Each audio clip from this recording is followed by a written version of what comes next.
आप देख रहे हैं श्री हरि कृपा आश्रम चैनल।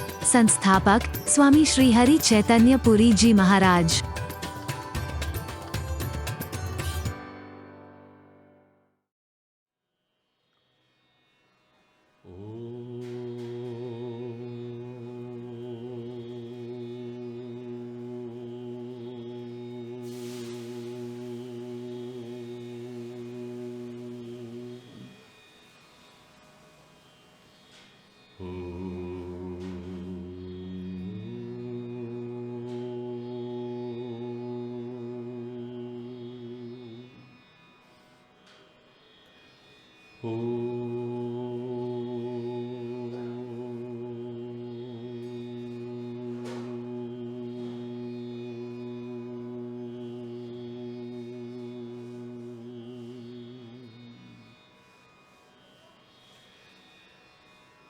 सर्वे भवन्तु सुखिनः, सर्वे सन्तु निरामयाः, सर्वे भद्राणि पश्यन्तु मा कश्चित् दुःखभाग् भवेत्। ॐ शान्तिः शान्तिः शान्तिः।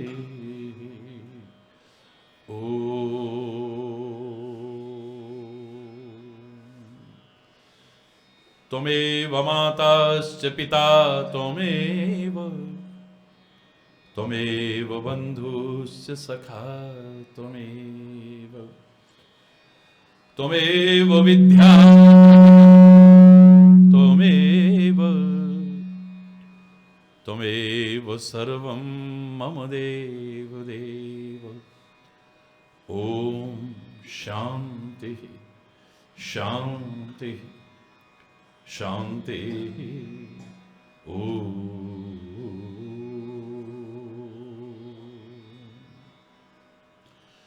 चैतन्य शाश्वतं शान्तं व्योमातीतं निरञ्जनं नादबिन्दुकलातीतं तस्मै श्री गुरवे नमः। ॐ शान्तिः शान्तिः शान्तिः।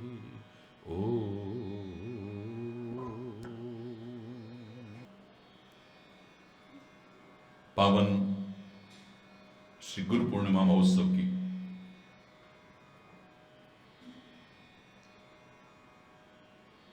आप सभी को,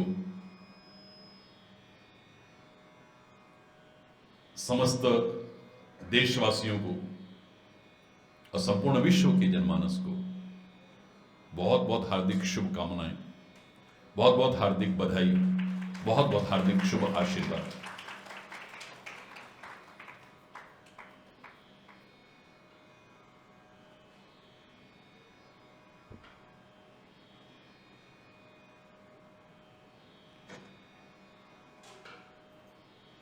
बहुत ही प्रेम और श्रद्धापूर्वक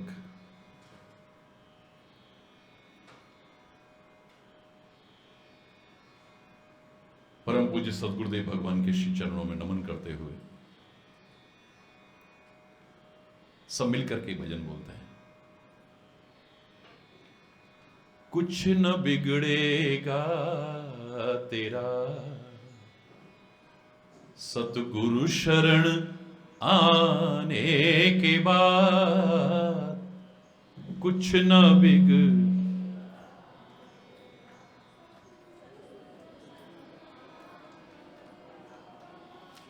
हर खुशी मिल जाएगी चरणों में झुक जाने के बाद, हर खुशी मिल जाए।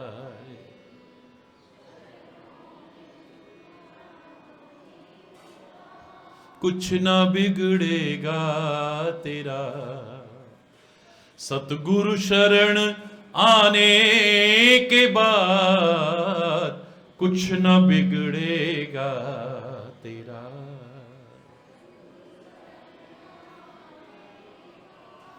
हर खुशी मिल जाएगी। चरणों में झुक जाने के बाद हर खुशी मिल जाए।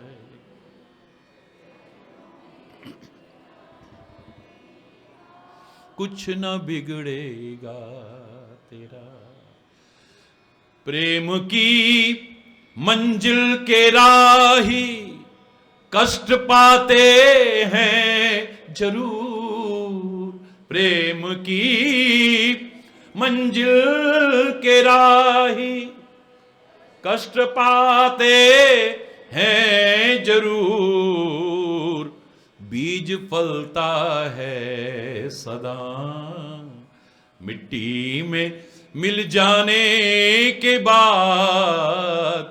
बीज फलता है सदा मिट्टी में मिल जाने के बाद हर खुशी मिल जाएगी।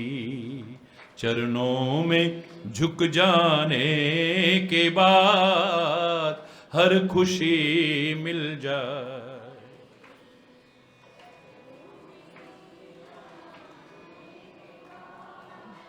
कुछ न बिगड़ेगा तेरा, कुछ न बिगड़े। फूल से पूछो कि जाकर छाई है कितनी बहार। फूल से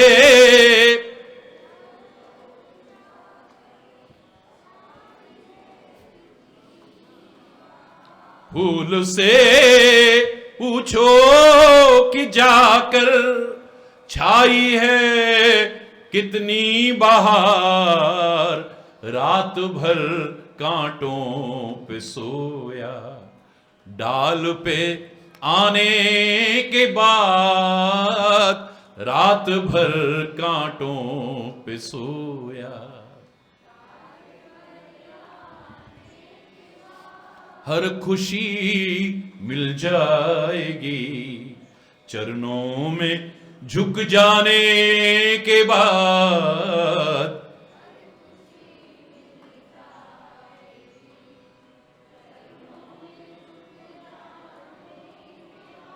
कुछ न बिगड़ेगा तेरा, कुछ न बिगड़े। देख कर काली निशा को ए भंवर मत हो निराश। देख कर काली निशा को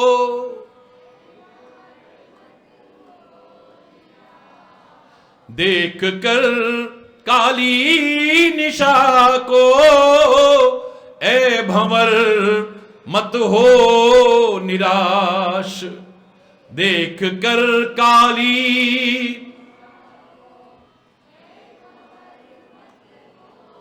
बंद कलियां फिर खिलेंगी। रात ढल जाने के बाद बंद कलियां फिर खिलेंगी।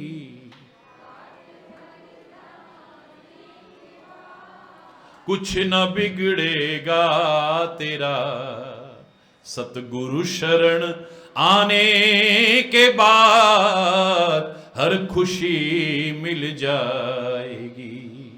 चरणों में झुक जाने के बाद हर खुशी मिल जाएगी।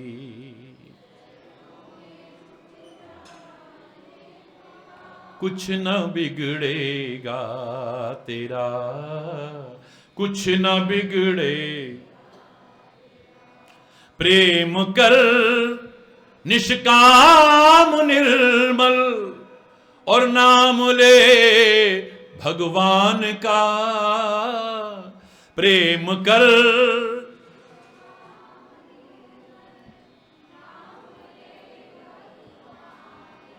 प्रेम कर निष्काम निर्मल नाम ले भगवान का। प्रेम कर और नाम ले भगवान का, सूखी बगिया फिर खिलेगी। ऋतु बदल जाने के बाद सूखी बगिया फिर खिलेगी। ऋतु बदल जाने के बाद हर खुशी मिल जाएगी। चरणों में हर खुशी मिल जाएगी। चरणों में झुक जाने के बाद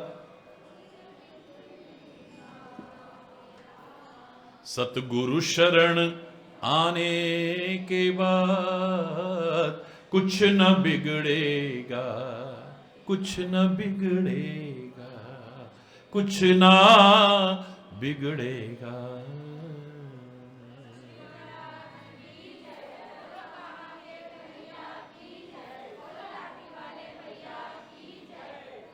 हरि बोल, हरि बोल, हरि बोल।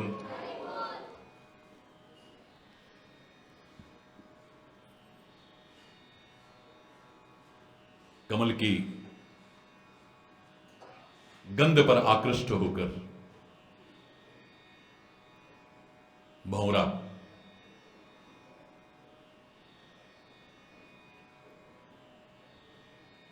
आनंद विभोर हो उठा,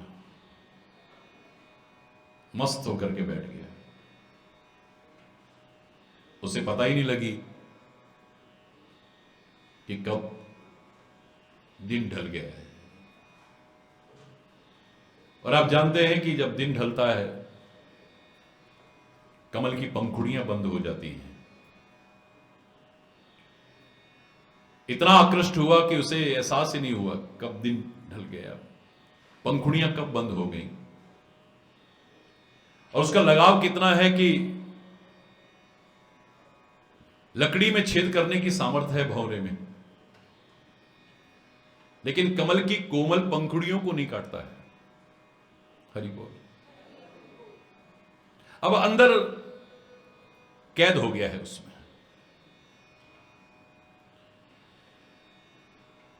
उदाहरण चाहे ये दिया, लेकिन इस तरह के लोगों को जो विषम परिस्थितियों में आ चुके हैं, जिनके जीवन में अभी सुख का सूरज उदय नहीं हुआ है, उनसे कहते निराश मत हो, हताश मत हो, उदास मत हो। सब दिन होत न एक समान, सब दिन एक जैसे नहीं होते हैं। देख कर काली निशा को ए भंवर मत हो निराश। उस भंवरे से कह रहे हैं, अगर तेरे मन में अंदर लग रहा है कि मैं इसमें कैद हो गया, मेरे प्राण ना निकल जाएं, प्राण ना निकल जाएं, हालांकि तेरे अंदर शक्ति इतनी सामर्थ्य है परमात्मा की दी हुई कि तू चाहे तो आजाद हो सकता है, मुक्त हो सकता है। पर तेरे मन में जो आकर्षण है, जो लगाव है, उसके कारण तू नहीं निकल पा रहा है। तो फिर भी निराश मत हो। रात ढलेगी, सूर्य उदय होगा, कमल फिर खिल जाएगा। हरि बोल, जोर से बोलो। और जब सूर्य उदय होने पर कमल खिलेगा, कमल की पंखुड़ियां खिलेंगी, तो मुक्त हो जाएगा, आजाद हो जाएगा। पतझड़ आया है यदि जीवन में, तो निराश और हताश होने की आवश्यकता नहीं है। अपने जीवन को, अनमोल जीवन को समाप्त करने की आवश्यकता नहीं है। हरा भरा समृद्ध वृक्ष भी पतझड़ आने पर सूख करके ठूंठ बन जाता है। और देखो दुनिया का स्वार्थ, जो पक्षी उस पर कलरव करते थे वो सब आना बंद कर देते हैं। हरि बोलना, जोर से बोलो ना। जो उसकी छाया में राहगीर विश्रांति पाते थे, अब वो भी रुकना बंद कर देते हैं। जिन पक्षियों ने उसके पत्ते इतने गंदे किए अपनी गंदगी से उसके फल खाए, उसकी छाया का आनंद लिया, वो भी सब उससे दूर हो जाते हैं। नीरवता होती है, उदासी होती है। कई लोग उसे सूखा ठूठ समझ करके काट के फेंक देते हैं पेड़ को, लेकिन विचारशील व्यक्ति कहता है ये अब पतझड़ आने पर ठूंठ बना है। समय बदलेगा, ऋतु बदलेगी, बसंत आएगी और बस अंत हो जाएगा इसकी नीरवता और उदासी का। फिर से नई नई कोंपलें फूटेंगी, फिर से नए नए पत्ते आएंगे, फिर से ये समृद्ध हरा भरा वृक्ष हो जाएगा, फिर से राहगीर इसके नीचे बैठ करके विश्रांति पाने लग जाएंगे, फिर से वही पक्षी वापस इसके पास आने लग जाएंगे। हरि बोलना। आज भी हमारे प्यारे भारतवर्ष में भी और सारी दुनिया में भी इस कोरोना काल के कारण जो स्थिति आई है, इससे हमें घबराने की या डरने की आवश्यकता नहीं है। मैं बार बार कह रहा हूं, सावधानी बरतने की आवश्यकता है और वो दिन दूर नहीं होगा, फिर से खिलखिलाता हुआ, हंसता खेलता मेरा भारतवर्ष और दुनिया नजर आएगी। वो पतझड़ जल्दी दूर हो, बसंत फिर से जल्दी आए। इस गुरु पूर्णिमा के पावन अवसर पर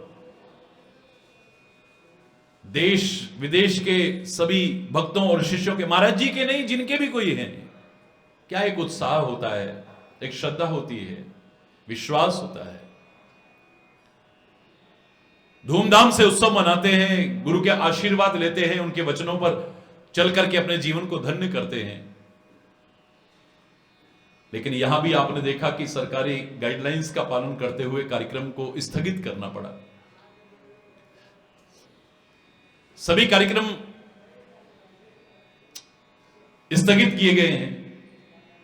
बस टेलीविजन के माध्यम से और विभिन्न माध्यमों से सारा विश्व देखेगा, सुनेगा इसे, लेकिन आप लोग सामने बैठ करके आनंद ले रहे हो, सौभाग्यशाली हो।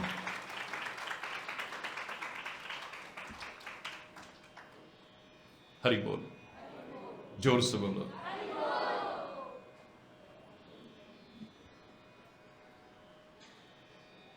आपने सुना होगा कि भारतीय काल गणना में 4 युगों का वर्णन आता है। कौन कौन से? सतयुग, जोर से बोलो, त्रेता, द्वापर और कलयुग। अभी कौन सा चल रहा है? जोर से बोलो, कलयुग। सतयुग अच्छा होता है या कलयुग अच्छा होता है? जोर से बोलो, सारे बोलिए। सतयुग। अच्छा, क्या विशेषता होती है उसमें?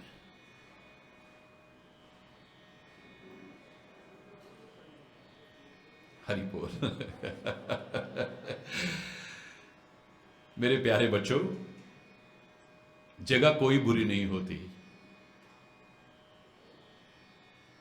देश कोई बुरा नहीं होता, समुदाय कोई बुरा नहीं, अच्छे बुरे लोग हर जगह होते हैं। ऐसे ही काल भी कोई बुरा नहीं होता, याद रखें। काल तो मात्र दृष्टा है, ये अच्छा बुरा नहीं होता है। ये सतयुग अच्छा है और कलयुग बुरा है, ये बहुत मूर्खतापूर्ण चिंतन है, हमारा अल्पज्ञता परिपूर्ण चिंतन है। आप एक बात बताइए, मेरा सीधा सीधा प्रश्न है कि भगवान विभिन्न युगों में अवतार लेके आते हैं या नहीं आते हैं? जोर से बोलो। अच्छा, सतयुग में लेकर के आए कि नहीं आए? त्रेता में? जोर से, एक आवाज आनी चाहिए। द्वापर में? अच्छा, क्यों लेके आते हैं अवतार? यदा यदा ही धर्मस्य ग्लानिर्भवति भारत, जब जब हो ये धर्म के हानि, बाढ़हि असुर अधम अभिमानी। जब जब धर्म की ग्लानि होती है, अधर्म बढ़ता है, अत्याचार बढ़ता है, अन्याय बढ़ता है, तब परमात्मा कहते हैं मैं अवतार लेकर के आता हूं। तो सतयुग में हुआ होगा तभी तो अवतार लेकर के आए, द्वापर में हुआ होगा तभी तो अवतार लेकर के आए, त्रेता में हुआ होगा तभी तो अवतार लेकर के आए। कलयुग को बुरा और सतयुग को अच्छा आप कैसे कह सकते हैं? ये आपकी धारणा हो सकती है, मेरी नहीं है। और समय के अनुसार 4 भागों में अवश्य बांटा है, लेकिन मेरे प्यारे बच्चों, हमारे महापुरुष, हमारे ग्रंथ और हमारे सदगुरु कहते हैं ये खाली उसी समय नहीं होते हैं, ये काल चारों के चारों युग हर समय विद्यमान होते हैं यार। जिस समय आपके मन में प्रेम होता है, शांति होती है, सद्भाव होता है, सौहार्द होता है,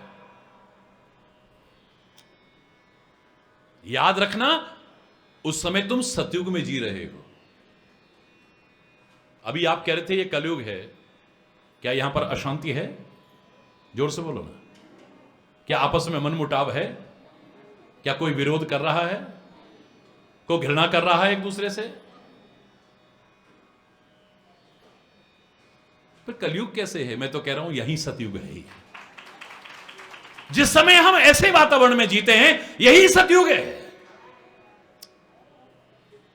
और जिस समय हम थोड़ी सी राजसी प्रवृत्तियों में आते हैं, थोड़ा सा हमारे स्वभाव में परिवर्तन आने लगता है, तो समझ लेना युग बदल जाता है, त्रेता में आ जाते हो। और जब थोड़ा तामसी वृत्तियां भी आपकी बढ़ने लगती, थोड़ी थोड़ी राजसी वृत्तियां भी बढ़ने लगती हैं, और कुछ सत्व सात्विक वृत्तियां भी रहती हैं, तब द्वापर में जीते हो आप। और जब घृणा है, वैमनस्यता है, कटुता है, वैर विरोध है, अशांति है, मनमुटाव है, तो युग कोई सा आप कलयुग में ही जी रहे हो, याद रखना। फर्क कितना हो सकता है चारों युगों में? अच्छे बुरे का अनुपात कम या ज्यादा हो सकता है, लेकिन अच्छाई और बुरे हर युग में रहे हैं, रहेंगे। क्यों? क्योंकि ब्रह्मा की जो सृष्टि है ये उभयात्मक सृष्टि है। उभयात्मक का तात्पर्य जानते हैं आप? जिसमें दोनों पहलू होते हैं, सिक्के के दोनों पहलू की तरह। जैसे सिक्के के दोनों पहलू होते हैं, ऐसे ही ब्रह्मा की सृष्टि भी उभयात्मक है, यानी दोनों पहलू हैं इसमें, सुख दुख, पाप पुण्य, दिन रात, साधु असाधु, ऊंच नीच, हरि बोल, दानव देव, ये कब नहीं थे, कब नहीं है और कब नहीं रहेंगे, बोलो ना। अच्छाई और बुराई कब नहीं थी, कब नहीं है और कब नहीं रहेगी। ये अच्छाई बुराई हमेशा थी, आज भी है और आगे भी बेशक रहे, लेकिन विशेष महत्वपूर्ण यह है कि हम अच्छाई में जी रहे हैं, बुराई में जी रहे हैं। बस हमने क्या अपनाया है? सत्संग हमें हमारे विवेक को जागृत करता है। विवेक कहां मिलता है? बिन सत्संग विवेक न होई। और यह बड़ी कृपा होती है परमात्मा की, तब मिलता है। राम कृपा बिन सुलभ न, उसकी कृपा के बिना मिलता ही नहीं है। सत्संग मिला है, गुरु शरण मिली है, महापुरुषों का मार्गदर्शन मिला है, तो सोच लो परमात्मा की कृपा तो हुई है हमारे ऊपर।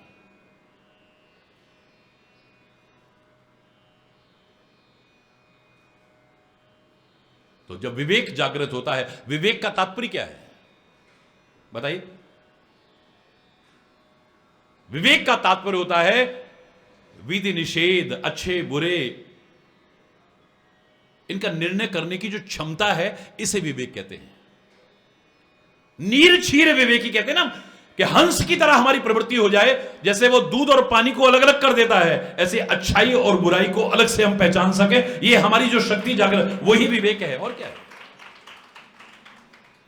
जब दोषों को त्याग करके हम गुणों की तरफ अग्रसर होने लग जाएं, कुमति निवार सुमति के संगी बनने लग जाएं, जब कुमति को छोड़ करके सुमति का संग करने लग जाएं, जब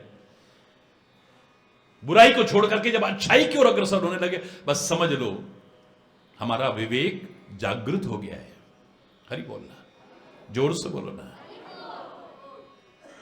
तो अच्छे बुरे तो थे, अच्छे बुरे हैं, अच्छे बुरे रहेंगे भाई, ये खत्म हो ही नहीं सकता है। कितनी बार परमात्मा के अवतार हुए, क्या अधर्म समाप्त हो गया? जड़मूल से बोलो, हो गया होता तो अभी तक क्यों है? बोलो ना, क्यों है अभी तक? जड़मूल से समाप्त हो गया होता है, क्योंकि ब्रह्मा की इस उभयात्मक सृष्टि में दोनों पहलू थे, हैं और रहेंगे, और रहने भी चाहिए। इनका महत्व तो तभी, अच्छे को हम तभी पहचानेंगे जब बुरे लोग समाज में, अरे यार एक वो हैं, एक इनको देखो यार, बुरे ना होते तो अच्छों की पहचान ही ना होती। याद रखना, अगर दुख ना होता तो हमें सुख की पहचान भी ना होती। खाली सुख सुख होता, खाली सुख सुख। आम के बगीचे में लेटे हुए हैं, एसी बंगलों में लेटे हुए हैं, हमें पता ही ना लगता हम कितने सुख में रहते हैं। आप सच्ची सच्ची बताना, एसी बंगले में बैठ करके या आम के बगीचे में बैठ करके कभी आपने कहा? कभी नहीं कहा, क्योंकि आपको चैन मिलता ही नहीं, सुकून मिलता ही नहीं है, मजा आता ही नहीं है। वो कब आता है? जब तेज धूप में चल के आते हो। हरि बोल। जब तेज धूप में चल के आते हो तो एसी मिले ना मिले, आम का बगीचा मिले ना मिले, कूलर पंखा मिले ना मिले, हाथ का पंखा भी मिले ना मिले, खाली एक पेड़ की थोड़ी सी छाया मिल जाए, कितना आनंद आता है, उसकी कल्पना भी, बोला अंदर से आवाज आती है, अंदर अंदर से निकल के आती है, दिखावटी नहीं, अंदर से निकल के आती है। होता है कि नहीं बोलो? तरु छाया सुख जान सोई, अतिया तप व्याकुल जो होई। पेड़ की छाया में क्या सुख और आनंद है, जो धूप में चल के आते हैं वही अनुभव कर सकते हैं, कर ही नहीं सकते हैं वरना।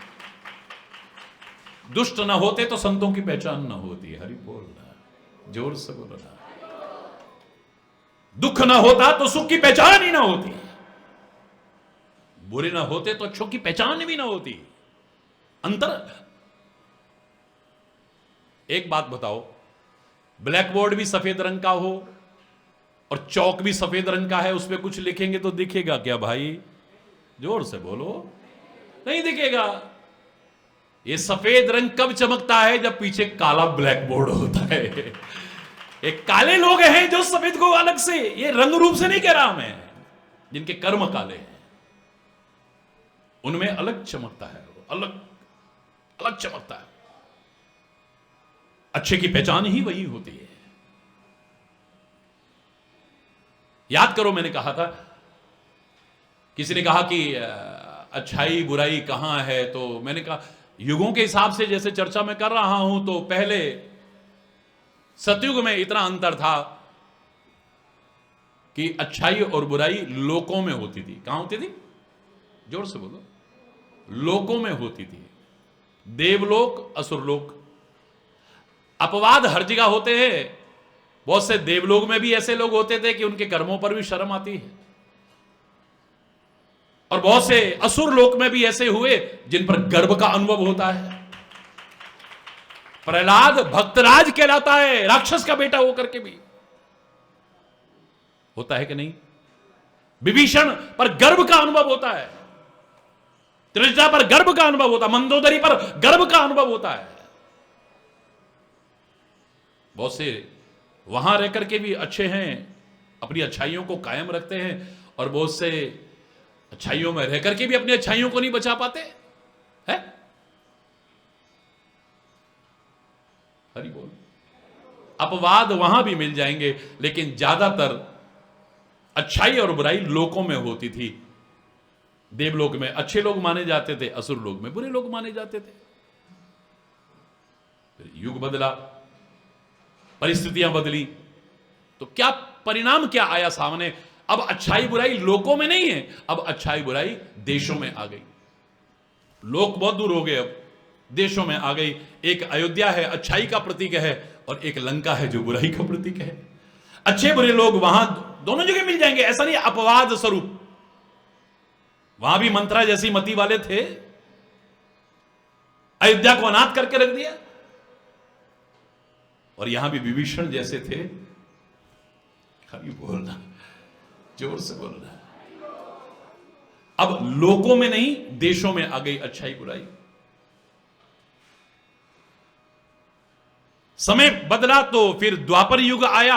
अब ना लोकों में अच्छाई बुराई है, न देशों में अच्छाई बुराई, अब परिवारों में आ गई अच्छाई बुराई।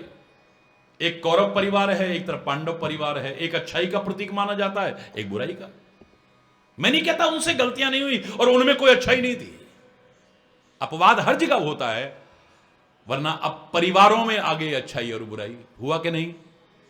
लेकिन अब कलयुग है। अब अच्छाई बुराई लोकों में नहीं है, देशों में नहीं है, परिवारों में नहीं। ऐसा कौन है जिसके अंदर नहीं है? बताओ। सुमति कुमति सबके उर रही, सुमति कुमति नाथ पुराण निगम अस कहीं। कोई व्यक्ति ऐसा नहीं है, गुण अवगुण सब विषय इन बिन जंतु न कोई। ऐसा कौन है अब जिसमें अच्छाई और बुराई नहीं है? अच्छाई बुराई अब सबके अंदर है, लेकिन हमारी विशेषता इसमें है कि हम बुराइयों को दूर करके अच्छाई को जागृत कर सके, बस। अपनी कुमति को दूर करके सुमति का मार्ग का अनुसरण कर सके हम। खाली रोज हनुमान चालीसे में ही ना बोलते रह जाए, जीवन में आ जाइए। कुमति निवार सुमति के संगी बन जाए हम। और बाकी जो हमारे विचारक हैं वो कहते हैं सतयुग को अच्छा और कलयुग को बुरा कहने वालों, क्षमा चाहते हुए कह रहा हूं मैं कि कलयुग सम नहीं आन युग, जो नर कर विश्वास। अगर आदमी विश्वास करे तो कलयुग जैसा युग दुनिया में और कोई नहीं। सबसे अच्छा युग है ये, सबसे अच्छा। कलयुग सम नहीं आन, और कोई युग ऐसा है ही नहीं। जो नर कर विश्वास, परमात्मा के गुणानुवाद करके नर तर बिना ही प्रयास, भवतर बिना ही प्रयास। व्यक्ति बिना प्रयास के मात्र परमात्मा का नाम जप करके ही इसमें पार हो सकता है। ऐसा कहीं नहीं वहां यज्ञ करो, जप करो, दान करो, तप करो, पता नहीं क्या क्या करो। सतयुग में कैसा कैसा था, द्वापर में कैसा कैसा था, त्रेता में कैसा कैसा था, कलयुग में तो करना चाहिए योग भी, लेकिन न भी कर पाओ तो चलेगा। हरि बोलना। मैं तो लोगों से कहता हूं कि योग कर पाओ न कर पाओ, लेकिन हर चीज का सदुपयोग जरूर करना। योगी बन पाओ न बन पाओ, लेकिन उपयोगी जरूर बनना। हरि बोल रहा है। किसी के काम आ सको, क्योंकि किसी के काम जो आए उसे इंसान कहते हैं। हरि बोल। जोर से बोलो ना। और युगों में योग करते थे लोग, यज्ञ करते थे लोग, जप करते थे लोग, तप करते थे लोग। तो करना चाहिए अच्छी चीजें, लेकिन न भी कर पाओगे तो चलेगा। हरि बोल। न कर पाए तो चलेगा भाई। हमारे महापुरुष कहते हैं एही कलिकाल, जोर से बोलो, न साधन दूजा, योग यज्ञ जप तप व्रत पूजा,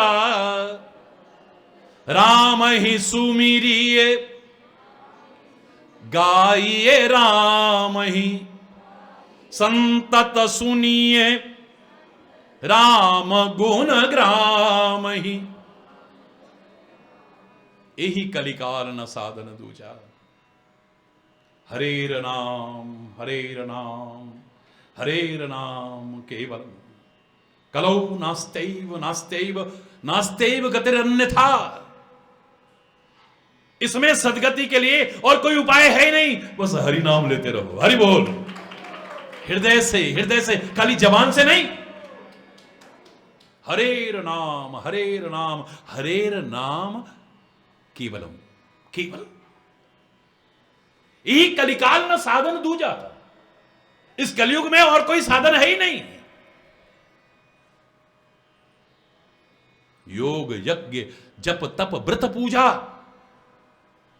आप करते हो, बड़ी अच्छी बात है, करते रहना, मेरा कोई विरोध नहीं है। लेकिन अगर ना कर पाओ तो चलेगा, बस राम ही सुमिरिए, बोलो, गाइए राम ही, संतत सुनिए, राम गुण ग्राम ही, परमात्मा का नाम स्मरण करो,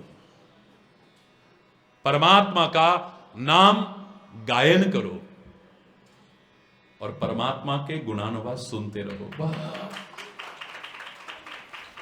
सुनते सुनते सुनते सुनते जब हृदय से हम परमात्मा, तो गलत कर्मों से तो हम वैसे बच जाएंगे। एक भारतवर्ष है जहां ऋषियों ने, महापुरुषों ने, संतों ने इतनी छूट दे दी, प्रभसी नगर कीजिए सब काजा, हरि बोलना, इस संसार रूपी नगर पर प्रवेश करके सब काम करो। अब सब काम में तो अच्छे काम भी आते हैं, बुरे काम भी आते हैं, है? तो क्या छूट दे दी, बुरे काम भी करो, बोलो ना, है? प्रभसी नगर कीजिए सब काजा, सब काम करो। सब काम में तो अच्छे काम भी आते हैं, बुरे कर, लेकिन शर्त कितनी प्यारी लगाई है, हृदय राखी कौशल पुरा, हृदय से परमात्मा का स्मरण करते हुए करो। बस क्या हो जाएगा इससे? मात्र मुख से जो परमात्मा का नाम लेते हैं उनसे गलत होने की संभावना हो सकती है। कहावत भी बनी है, मुंह में राम, अरे जोर से बोलो, सुनी है तो, आपने भी सुनी है, मैंने भी सुनी है, दुनिया ने सुनी है, लेकिन दिल में राम बगल में सूरी कभी सुनी? बोलो ना, कभी सुन पाओगे? चैलेंज है मेरा, इसे कभी सुन भी नहीं पाएगा कोई, क्योंकि जो हृदय से परमात्मा का स्मरण करता है गलत की संभावना ही नहीं है वहां।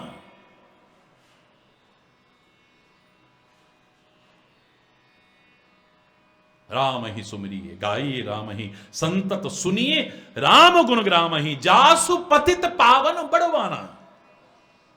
इसका बहुत बड़ा बाना है ये, जिसका एक प्रण है ये, पतित पावन, पतितों को भी पवित्र कर देता है।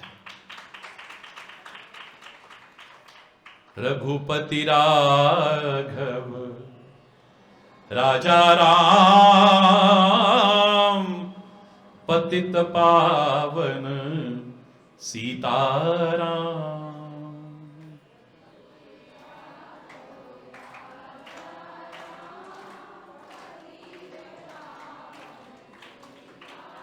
रघुपति राघव राजा राम, पतित पावन सीताराम।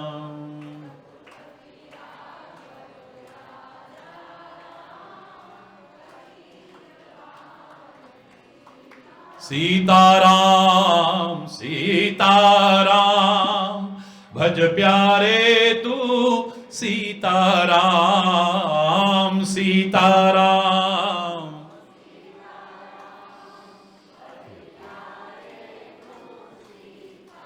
रघुपति राघव राजा राम, पतित पावन सीताराम। रघुपति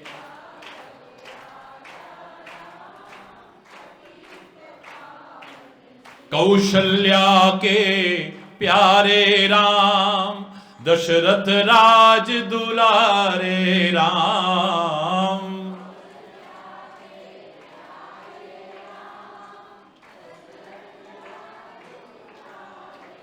कौशल्या के प्यारे राम, दशरथ राज दुलारे राम।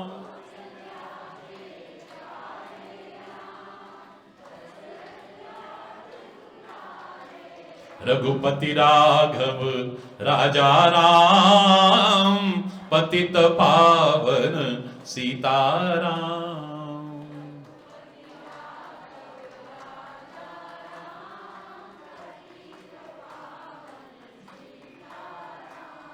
रघुपति राघव राजा राम, पतित पावन सीताराम।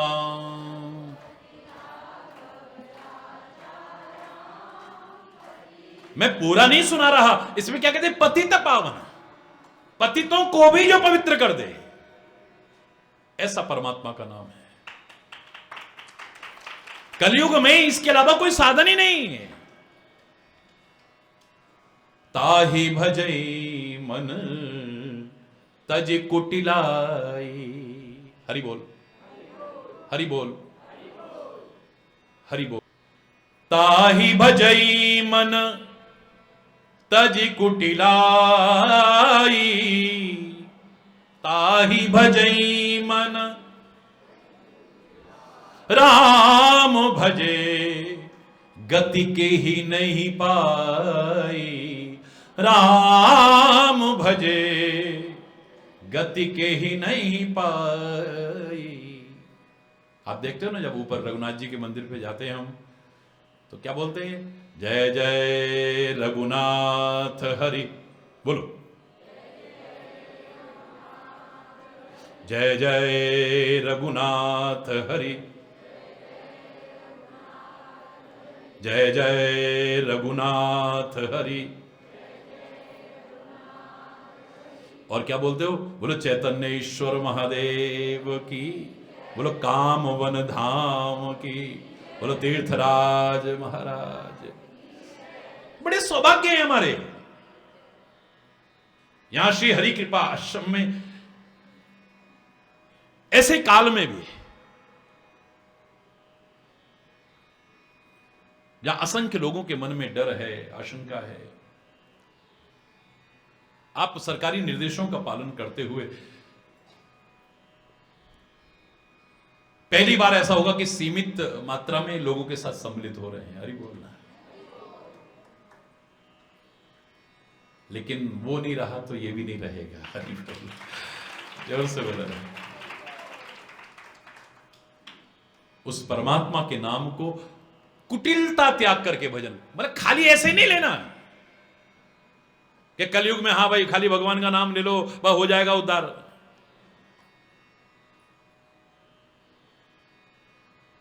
कुछ ऐसे लोग भी हैं जिनके लिए कहा बस राम राम जपना पर आया मतलब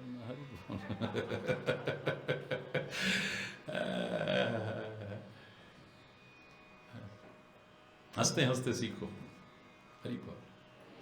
खाली इतने से काम नहीं चलने वाला है।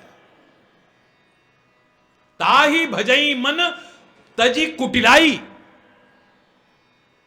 हे मन कुटिलता छोड़ करके उसका भजन कर। मन में कुटिलता भरी है तो फिर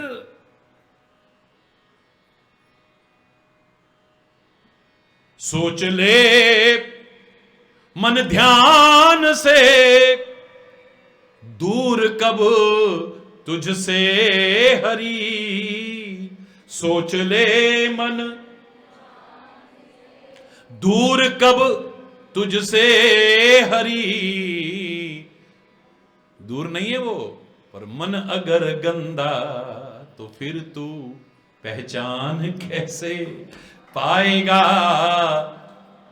मन अगर गंदा तो फिर तू पहचान कैसे, मन का मंदिर साफ सुथरा जिस समय हो जाएगा, देर फिर कुछ ना लगेगी, तू प्रभु को पाएगा।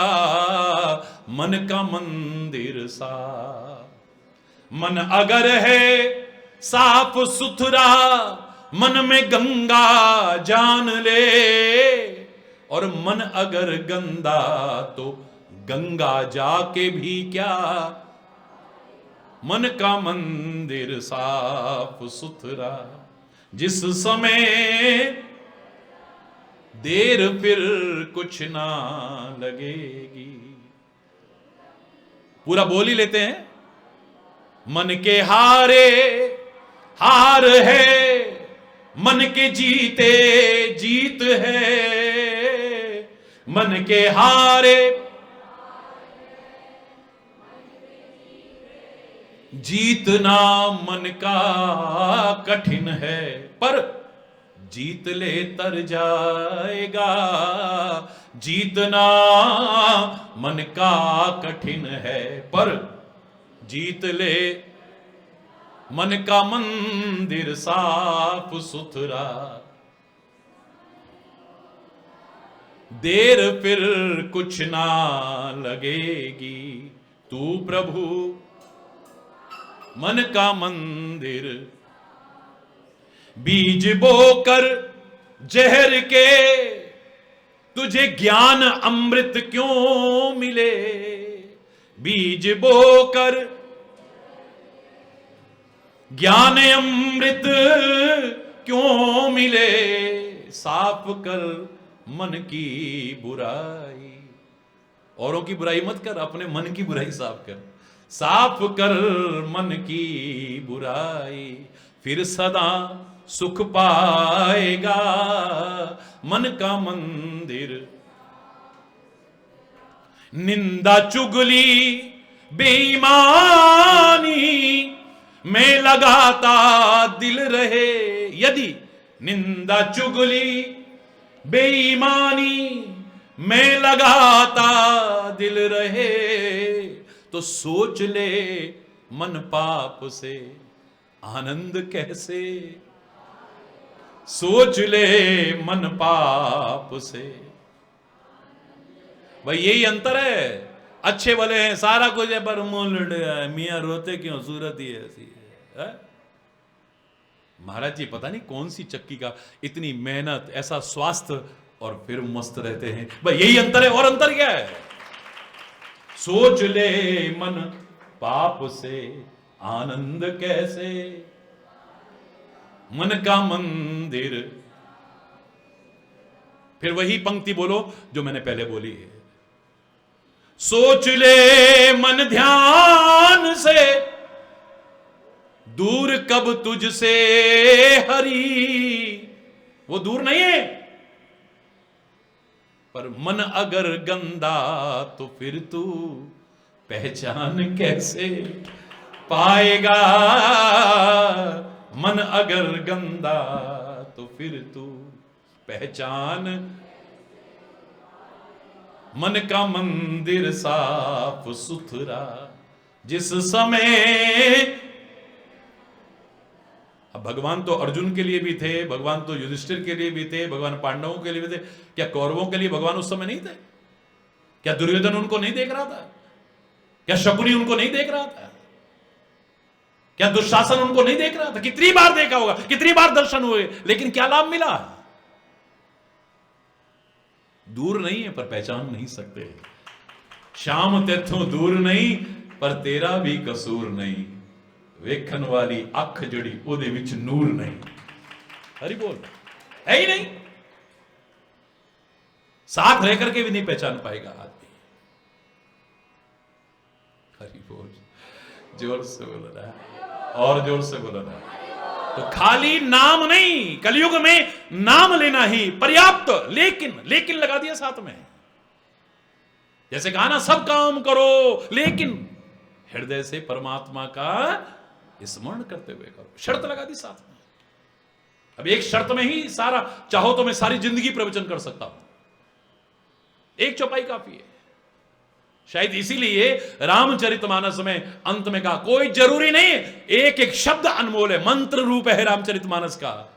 लेकिन सत पंच चौपाई मनोहर जानी जो नर उरुधरे, दारुण अविद्या पंच जनित विकार श्री रघुवर हरे। 5-7 चौपाई भी पकड़ लो, जिंदगी संवर जाएगी तुम्हारी। 5-7 नहीं, मैं कह रहा हूं 5-7 शब्द भी पकड़ लो, उसमें से पकड़ लो, छोड़ना मत। हरि बोल रहा है, जोर से बोल रहा है। गांठ बांध रहे, गांठ। आपस में विरोध हो गया, मन में गांठ पड़ जाती है, गांठ बांध लेते हैं। अरे गुरु के ज्ञान को गांठ बांधो, जिंदगी बन जाएगी। परमात्मा के नाम को जो गांठ बांधना था वो गांठ नहीं बांधा, तो गांठ में जो पूंजी थी वो भी खो बैठे सारी की सारी। हरि बोल रहा है। वो गांठ बांध लिया, उसने ऐसा कहा था मेरे से छोड़ूंगा नहीं। 50 साल बाद भी बदले की आग में जल रहा है। हरि बोल रहा है, जोर से बोल रहा है। महाराज जी हम भूल जाते हैं। अरे तू भूलता नहीं है, 20 साल पहले भी तेरा अपमान करा, भूला तू अभी तक?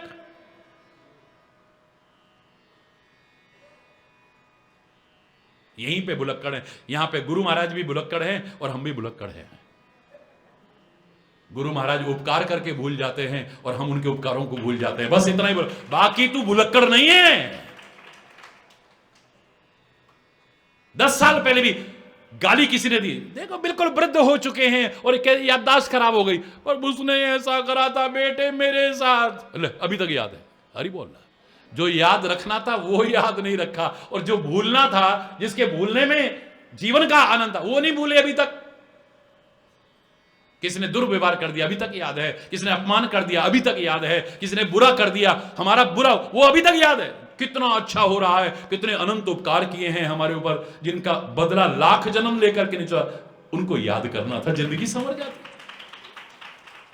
तो नाम लो, लेकिन क्या लेकिन? शेषकल आज यहीं पर अगर कोई गलत शब्द निकला हो उसके लिए क्षमा चाहता हुआ अपनी वाणी को विराम दूंगा। एक बार जोर से बोलेंगे, धर्म के अधर्म का, प्राणियों में विश्व का, गौ माता की, भारत माता की, गंगा माता की, संत समाज की, भारत की देवियों की, भक्त समाज की,